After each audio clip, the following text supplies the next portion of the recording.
अरे अंगने में फूले फूला ये नवाए ननदो बाजला बधैया दुवरे पे।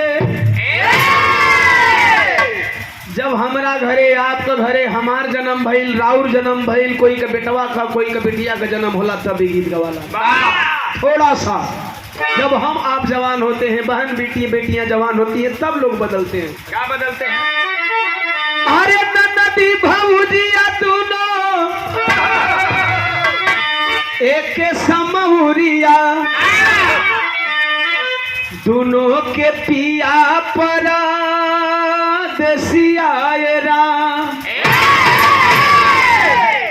लेकिन जब हमार और राउर अरे रोने नहीं हरवा के मीतिए संगतिया अरे रोने नहीं हरवा के मीतिए संगतिया विधवा करवले पिया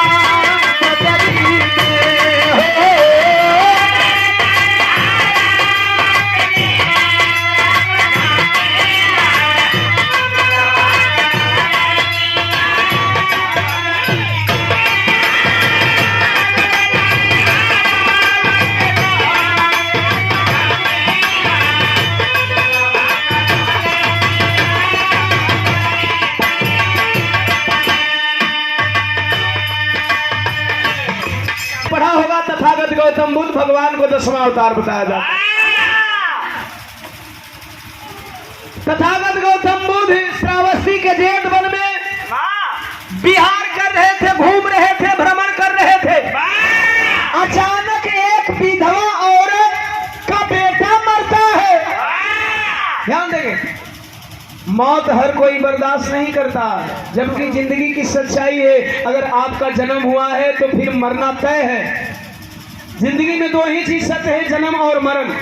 इसके अलावा बाकी चीजों का कोई विश्लेषण नहीं कि कब क्या होता है, लेकिन जन्म अगर हुआ है तो मरण होगा ही, इसे कोई टाल नहीं सकता। और जन्म होगा नहीं तो फिर मरण नहीं होगा।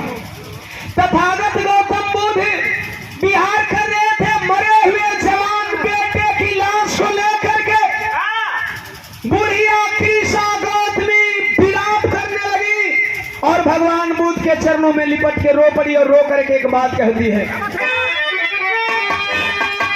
अरे मरी गई ने हमारे कुमारी स्वामी जी, अरे मरी गई ने हमारे कुमारी स्वामी जी, मिल गई ली मातिया मतिए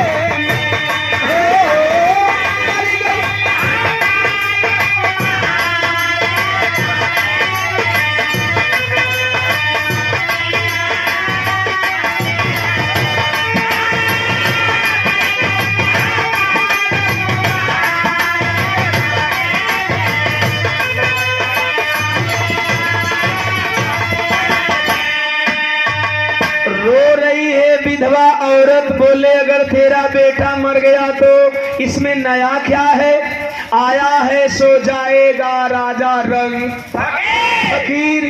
कोई विमान पर चढ़ चले, कोई बंधे जात जंजीर।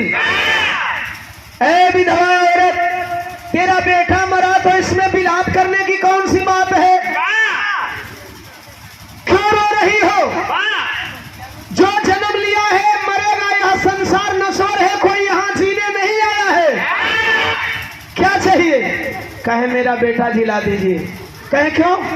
मैं तेरे बेटे को जिलाने का ठेका लिया हूँ क्या? कहे नहीं, आप भगवान हैं, आप चाहें तो मेरे बेटे को जिला सकते हैं। दुनिया वालों, थोड़ा भ्रम से दूर लेकर के जाना चाहता हूँ आप लोगों को। आप चाहें तो मेरे बेटे को जिला सकते हैं। अब वही हाल ही में अमरनाथ घटना हुआ है, अगर भगवान चाहते तो बचा लेते ना। अगर भोला जी चाहते, जहां कथा सुन करके कबूतर और कबूतरियों का जोड़ा अमर हो गया, फिर तो इंसान को बचा लेना चाहिए भगवान को। लेकिन सच यह है कि जो जन्म लिया है वो मरेगा, यह तय है। भगवान बुद्ध बोले नहीं तेरा बेटा जिएगा। कल से भगवान हुआ ये स्वार्थ है साहब, जिया देव तो भगवान हो, नहीं जिएब तो कह रही है का कहलस। अरे जब न जिएब स्वामी अरे हमरो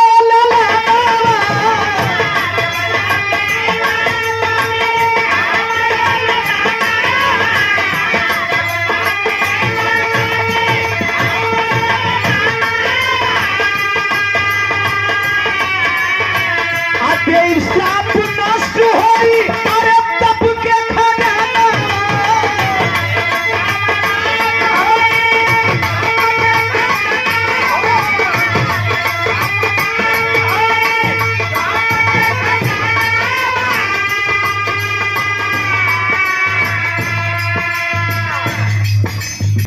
अगर आप मेरे बेटे को नहीं दिलाइएगा तो मैं विधवा हूँ। पति के मरने के बाद या पति जीवित थे तब मैंने कभी पर पुरुष को बुरी नजर से नहीं देखा। मैं जो कहूंगी हो जाएगा। शराब दे दूंगी। अब जब शराब दूंगी तो जानते हैं क्या होने वाला है। अरे नमवा पर हंसी संसार ये स्वामी जी, अरे नमवा पर हंसी संसार ये स्वामी जी, मिल गई माटिया मटिए में।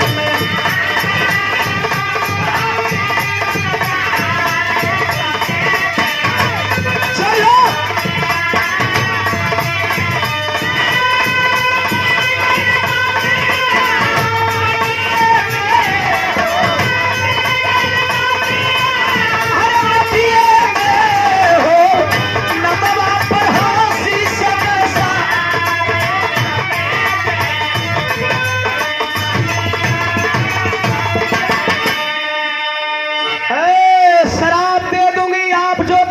पाप करके भगवान बने हैं, जो तपस्वी बन के बन बन घूमते हैं, लोगों को उपदेश देते हैं। सुनने में आता है आपने उंगली माल डाकू को उपदेश दिया, वो सबकी उंगली काट करके अपने गले में पहनता था, लेकिन आपने उपदेश दिया तो वह लोगों का उंगली काटना बंद कर दिया।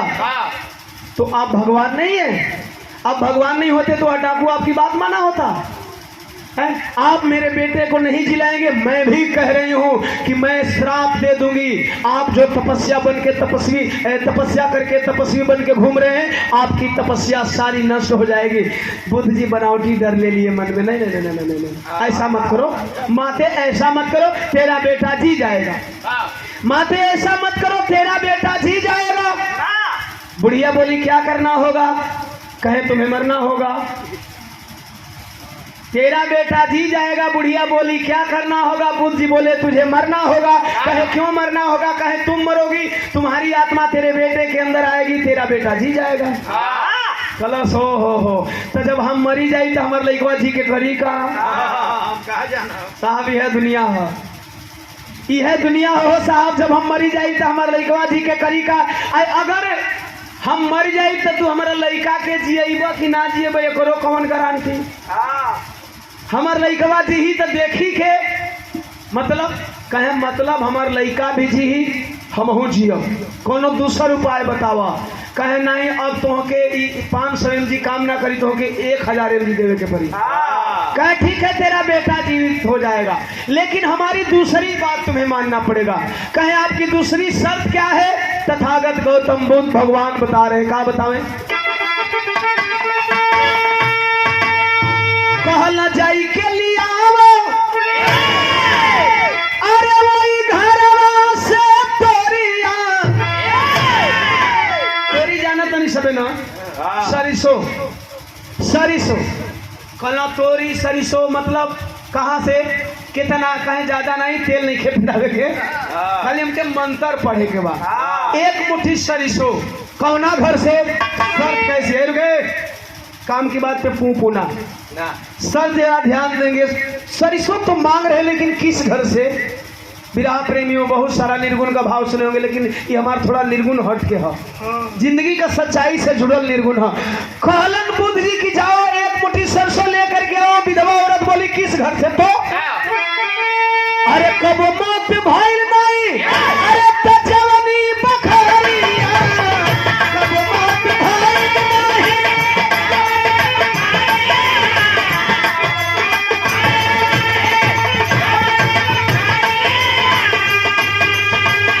कलश लिया दे, समझ नहीं पा रही है, कलश लिया दे। तथागत गौतम बुद्ध भगवान बोले अगर तुम ला दोगी तो हमारी भी एक बात सुन लो। अरे हाथ से लागी तो हारो कुमारी स्वामी जी, अरे हाथ से लागी तो हारो कुमार स्वामी जी, मिल गई महतिया मतिये में।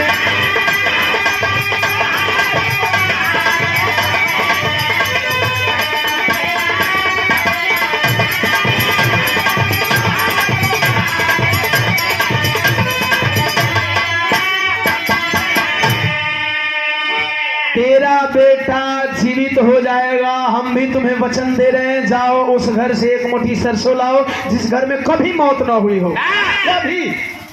कलश अरे जाइब ना, जाइब बेलथरा रोड जाइब, बड़ बाजार बा, वहाँ ना मिली तो लाल रोड जाइब, लाल रोड ना मिली तो फिर हम सीधे सलेमपुर जाइब, सलेमपुर नहीं मिली तो रुद्रपुर जाइब, और रुद्रपुर ना मिली तो फिर देवरिया जाए।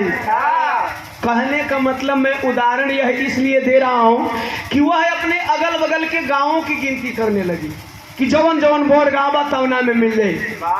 ध्यान देंगे साथियों, आखिरकार वह औरत चली है, कलश तो हमारा लइकवा के नाम हो जाए। विधा औरत चली है, आंचल फैला करके रो रो करके आवाज लगाने लगी, भिक्षाम देही, भिक्षाम देही। नतीजा क्या निकला? अरे तोरिला में कई किसा, अरे तजवन भवनवा। भिक्षाम देही आवाज लगाती थी, आंचल फैला करके लोग घर से राशन चावल लेकर के आते थे, जो वही चरवा में डाले कर पूछे बहिनी काले लहू दाल चावल आटा नहीं चाहिए, कहा चाहिए? एक मुट्ठी सरसों चाहिए। एक बार लोग मुंह देखे लगा कि पहली बार ही बूढ़ आके सरसों मांगत ही, चलो एक मुट्ठी सरसों देने में क्या है। एक मुट्ठी सरसों जब लिया के जब वही अचरवा में लोग डाले करें ते वही वो बुढ़िया अचारवा बिटोर ले कलश, ए बहिनी अचारवा में ई सरसोईया तब दिया जब हमारे वो शर्त तुम्हारा घरे में पूरा होत होके। लोग पूछे कौन शर्त? तो तेरी लगे गई किसा, अरे जवन भवन में। लोग जवाब में का बतावे कि कोई के माई बाबू अरे मरल बाला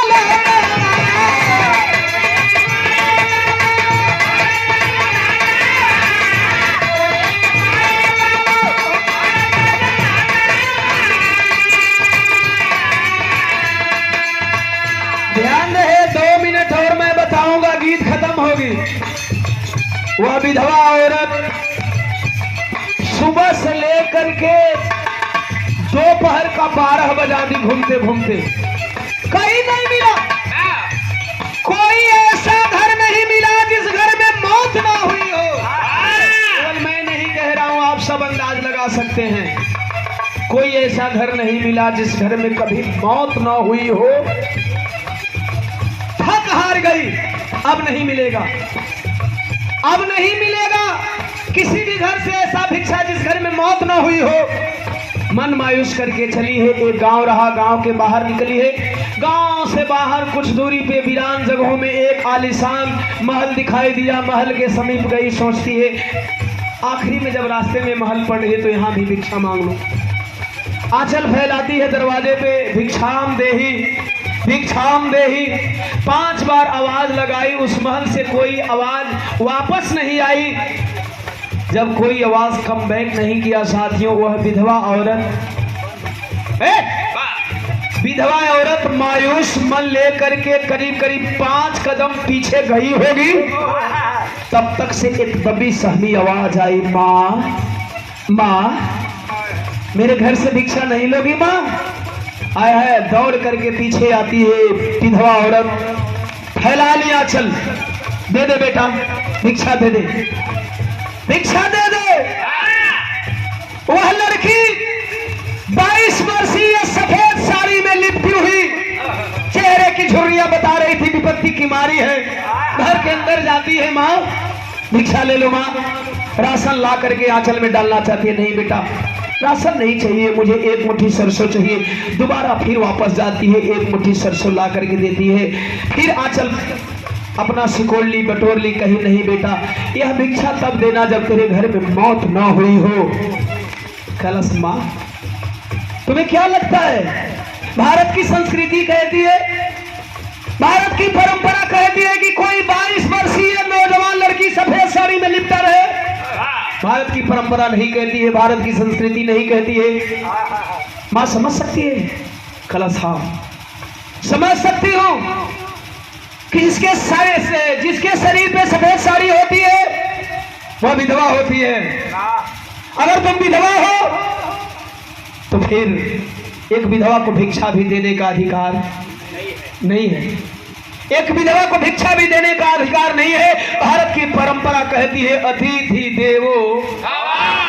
भारत की परंपरा यह भी कहती है दरवाजे से आया हुआ याचक खाली हाथ नहीं जाना चाहिए। माँ मैं घर में अकेली हूँ, क्या मांग रही हो? मौत ना हुई हो, एक बार मेरे चेहरे को पढ़ ले माँ। कलश मैं नहीं समझ पा रही, तुम्हारी पहली साफ साफ बताओ। आय हाय 22 वर्षीय सफेद साड़ी में लिपटी हुई वह जवान बेटी जिसके चेहरे की झुर्रियां बता रही थी कि बहुत भारी विपत्ति की मारी है, रोने लगी और रो करके मां के तरफ हाथ रख करके एक बात कहती है,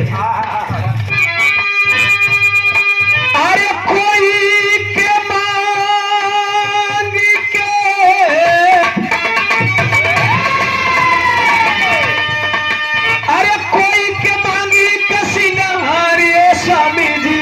मिल गई मटिया मटिए, कोई के मांगी कसीना ऐसा मिल गई।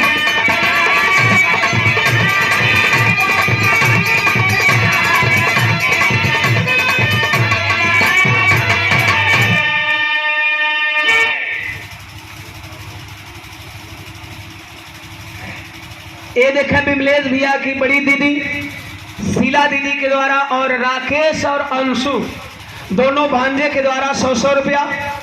दीदी के चरणों में प्रणाम, दोनों भांजे के शुभ आशीष परिवार का नाम रोशन करें। ध्यान देना साथियों, पल भर की बात रुला दी उस विधवा औरत को। अरे पगली क्या बोली, तू विधवा है, तेरे पति का हाल में स्वर्गवास हुआ है। कलश हाल में नहीं माँ, अभी हाथ के मेहंदी की ललाई भी नहीं गई है। वह विधवा औरत जो आंचल फैला करके भिक्षा मांग रही थी अपने बेटे को जिलाने के लिए, ज्ञान प्राप्त हो गया। कोई जरूरी नहीं कि आपको ज्ञान कम मिलेगा, ज्ञान प्राप्त हो गया। कलश बेटी अब भिक्षा मत दो, मैं जा रही हूँ। वहां से चली है, कैसे चलल मास्टर? भाव लगल, अरे हाँ तब खेलते आईली, अरे तब बुध की सरनिया मेरी मोह माया गावे, अरे वही स्वामी का भजनिया।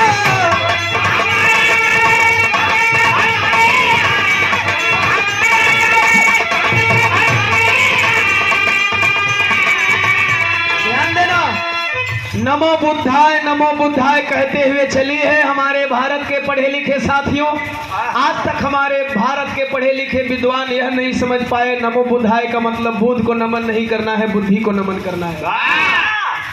ओम प्रकाश जी ने हाथ जोड़ करके निवेदन करता है, नमो बुद्धाय का मतलब यह नहीं, बुद्धि ने कहा नमो बुद्धाय, उन्होंने कहा मेरा नमन मत करना, मुझे प्रणाम मत करना। अगर आपके सामने बुद्धिमान बच्चा मिल जाए उसका नमन कर लेना। आपके सामने एक 4 साल का बच्चा मिला, अगर आपको ज्ञान देने लायक है, अगर आपसे बुद्धिमान है तो उस बुद्धि को नमन कर लेना। उस बुद्धि को नमन करते हुए चली है जिस बुद्धि ने ये कहा कि नश्वर संसार है। चली है तथागत गौतम बुद्ध के चरणों में गिर पड़ी, गा रही है, उनका गुणगान कर रही है। बुद्धि बोले पगला गई हो कहा? कहे नहीं पागल उस टाइम थी, पागल मैं अब नहीं हूं। कहे नहीं तुम पागल हो, तेरा बेटा जिंदा हुआ नहीं, तू गा रही है, हंस रही है, खेल रही है, खुद रही है। कहला साहब हमार लड़का ना जी, कहला साहब हमार लड़का ना जी। बुद्ध जी बोले ऐसे कैसे कह सकती हो? अब तू कह रही हो कि तेरा बेटा नहीं जीवित होगा, लेकिन मैं कह रहा हूं कि तेरा बेटा जीवित होगा। बात बराबर। अब तेरा बेटा जीवित होगा मैं कह रहा हूं। विधवा औरत बोली काहे पगला रहे हैं? मैं कह रही हूं ना कि मेरा बेटा जीवित नहीं होगा। कहे क्यों? कहे आया है सो जाएगा राजा रंग फकीर। बुद्ध जी बोले अब ही नहीं मानेंगे हम। तुम एक मुट्ठी सरसों दो, हम पढ़ करके मंत्र परोर करके सरसों मारेंगे, तेरा बेटा जिंदा हो जाएगा। कलश काहे मूर्ख बना रहे? मेरा बेटा जिंदा नहीं होगा। कहे क्यों? क्या सत्य है वह बताओ, तब मैं मानूंगा कि तेरा बेटा जीवित होगा, वरना मैं तो तेरा बेटा नहीं जीवित होगा, वरना मैं तो तेरे बेटे को जीवित करूंगा। बस मुझे एक मुट्ठी सरसों ला दो। न बा नदी है न साहब एक मुट्ठी सरसों मिलल बना दी है। अब वह बात कह रही है जो सुबह में बात भगवान बुद्ध बताए थे। कहीं नाथ पता है मेरा बेटा क्यों नहीं जीवित होगा? कहा तुम ही बता दो। तो बता रही। अरे न सवर बापूरा संसार ये स्वामी जी। एक मिनट रोकना चाहूंगा। हर चीज को मैं एग्जाम्पल के थ्रू आप लोग लेकर के आओगे, तुम्हें पता हो जाएगा। न किसी घर में कोई जीवित होगा, मरने के बाद नहीं तुम्हें वो सरसों मिलेगा। आए हाय वह विधवा औरत तथागत गौतम बुद्ध जो सुबह में कह रहे थे, भगवान बुद्ध जो सुबह में कह रहे थे, वही बात दोपहर में बोल पड़ी। क्या बोली?